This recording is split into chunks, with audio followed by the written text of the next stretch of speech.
bisa didengar oleh pemerintah, maka masalah sejahtera tidak ada apa kawan-kawan?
Menit yang lalu eskalasi di depan gedung Dewan Perwakilan Rakyat ini mulai meningkat.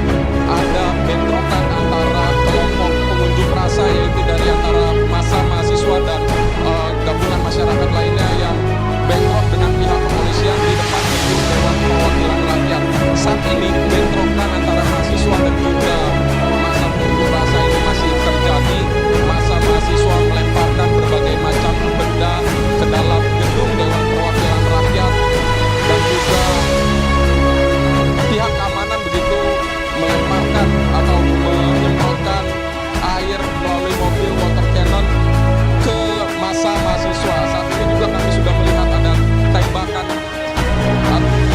petasan yang tercium saat ini di depan gedung Dewan Perwakilan Rakyat ini, dan juga gas air mata. Saat ini saya merasakan mata saya perih karena ada gas air mata yang